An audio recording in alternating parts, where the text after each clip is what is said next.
vídeo de hoy vamos a conocer a una de esas figuras que caminan entre la realidad y el mito y que, al igual que los piratas, el romanticismo del siglo XIX convirtió en heroica a pesar de que la realidad era otra muy distinta. Hoy vamos a hablar de los bandoleros. El final del siglo XVIII y la primera mitad del siglo XIX fue un periodo muy difícil para España. Napoleón decide invadirnos, la guerra de la independencia y luego las guerras carlistas dejan a un pueblo llano sumido en la pobreza y en la incultura, que hace que la economía de subsistencia sea lo normal.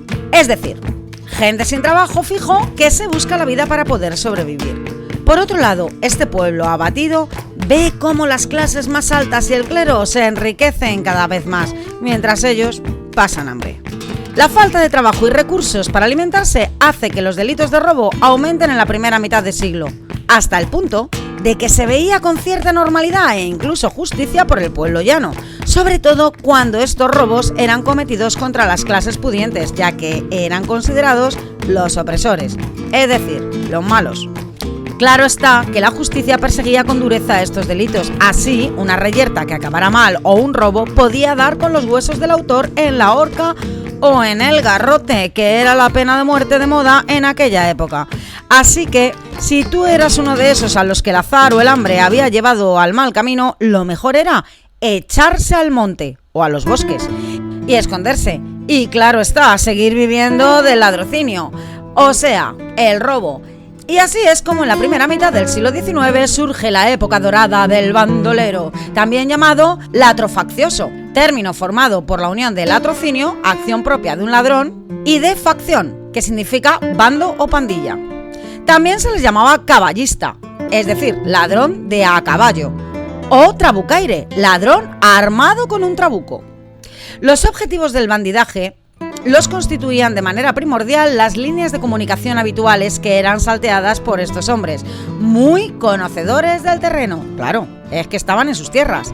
Esporádicamente expoliaban poderosos cortijos y particularmente eran afines a robar a los personajes del clero.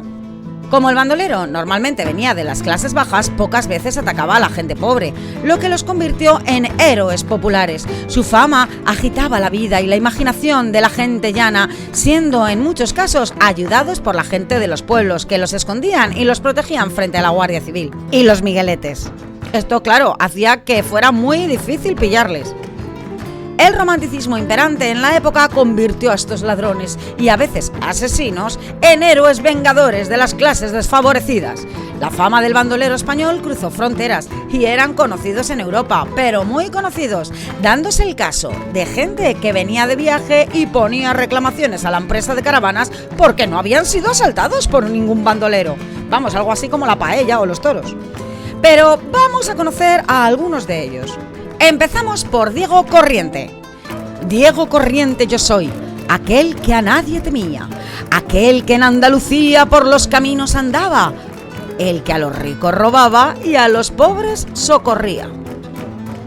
Diego Corriente nace en Utrera. Su archienemigo Francisco de Bruna lo describió así: de 2 varas de cuerpo, blanco, rubio, ojos pardos, grandes patillas de pelo, algo picado de viruelas y una señal de corte en el lado derecho de la nariz.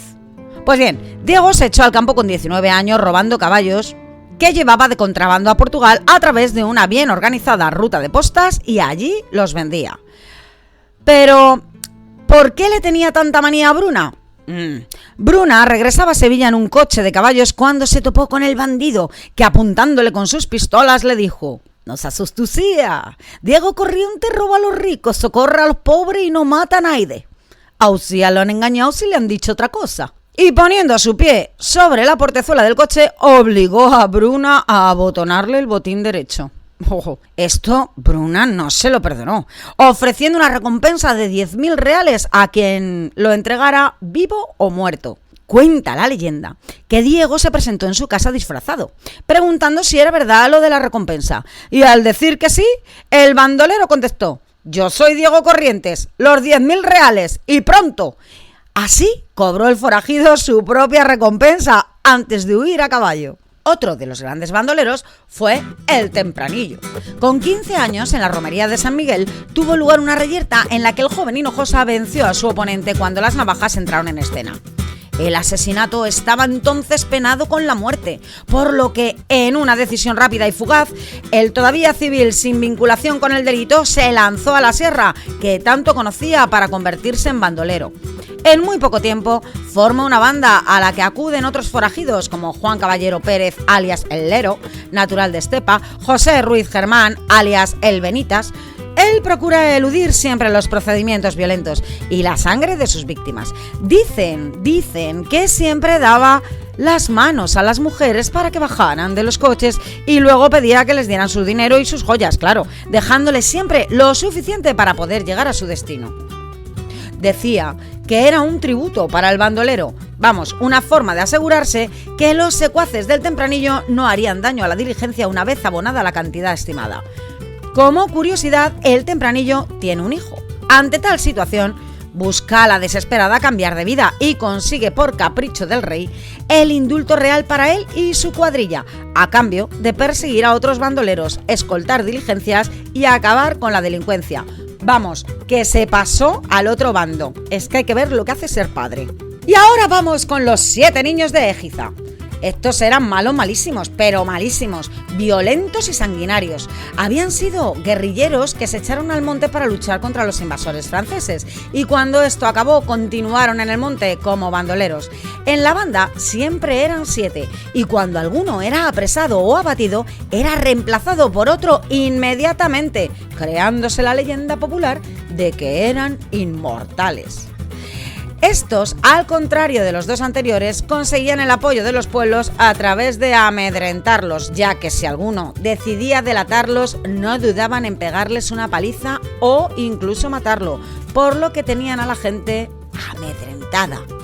Curiosamente, dicen que el Tempranillo comenzó sus andaduras en esta banda. Otro de los casi 30 que pertenecieron a los 7 niños era el Tragabuches, llamado así porque dicen que una vez se comió un pollino de una sentada, y es que buches era como llamaban a los pollinos.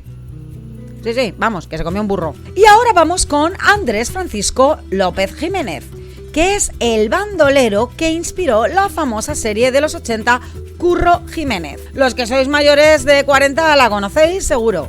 Pertenecía a una familia de larga tradición en el monopolio del servicio público de transporte en barca fluvial de una orilla a otra del Guadalquivir a su paso por Cantillana. Es decir, que su padre llevaba una de esas barcas que se utilizaban para atravesar el río Guadalquivir. Tras la muerte de su progenitor, solicitó el trabajo al alcalde de la región, don Antonio. El barquero fue despojado de los derechos de arriendo sobre la misma a favor de otro, injustamente. Aquella negativa provocó que el barquero de Cantillana, como posteriormente sería conocido, matara al político. Tras acabar con la vida del alcalde, nuestro protagonista tuvo que salir por piernas hacia Cazalla de la Sierra, en la Sierra Norte sevillana. Claro, esto para evitar ser capturado por las autoridades. Allí fue donde, al abrigo del monte y bajo la seguridad de la arboleda, el verdadero Curro Jiménez comenzó su particular carrera en el mundo del bandolerismo. Hay que decir que poco tenía que ver con el de la ficción, ya que el real era bastante más malvado. Y por último, vamos a hablar del bandido de Madrid, Luis Candelas. Este sí que era guapo, vamos, un auténtico dandy. Nació en Madrid, en la calle Calvario, y ya de pequeño apuntaba maneras. Dicen que fue expulsado del colegio de San Isidro cuando un sacerdote le dio un tortazo para reprenderle y él le devolvió 2. Ya de pequeño forma una pandilla con la que realiza ciertas tropelías y algunos de sus integrantes formarán años después parte de su banda. Vamos, que forjó buenas amistades ya desde pequeño. A pesar de su expulsión, Luis no perdió las ganas de aprender y leía cualquier libro que cayese en sus manos. Ya desde muy joven, a Luis le gustaba vestir bien y mostraba buenos modales cuando quería, lo que no fue óbice para que a los 15 años perpetrara su primer robo. Y claro, fuera encarcelado por deambular por la plaza de Santa Ana a altas horas de la madrugada. Tras la muerte de su padre, Luis intentó replantearse su vida y empezó a trabajar como librero. Pero el cambio, pues vamos, que no cuajó, ya que fue condenado a 6 años de prisión por robar 2 caballos y una mula. En su primera época de delincuente, entre 1823 y 1830, Luis Candelas se dedicó a conquistar mujeres y a vivir a costa de ellas, comportándose como un auténtico Don Juan. Era moreno, bien parecido, con una buena dentadura, cosa que en aquella época no era muy normal, anchas patillas que se llevaban mucho y flequillo bajo el pañuelo. Iba bien afeitado y vestía sombrero calañés, faja roja, capa negra, calzón de pana y buen calzado. Su máxima fue que la riqueza estaba pues muy mal repartida, pero a pesar de esto nunca llegó a matar a nadie en ninguna de sus acciones y jamás usó la fuerza. Luis Candelas era además un maestro del disfraz. Llegó a utilizar más de 200 disfraces distintos para llevar a cabo sus golpes. Tenía una doble vida. Indiano adinerado y respetado de día, cuyo falso nombre era el de Luis Álvarez de Cobos, hacendista en el Perú, y truán de noche, cuando salía por la puerta de atrás de su casa en el número 5 de la calle Tudescos, convertido en el rey de los bajos fondos. Como Luis Álvarez de Cobos, iba a las fiestas en donde flirteaba con las damas ricas que le abrían su casa. Allí observaba la vivienda y cómo entrar a robarla por la noche con su banda. Y si queréis saber más sobre su vida, os recomendamos leer Luis Candelas, El bandido de Madrid, de Antonio Espina, que está genial. Muchos otros bandoleros existieron en los caminos, pero para muestra un botón. Si os gusta el tema, ya sabéis, investigad. ¡Hasta luego, cuentistas!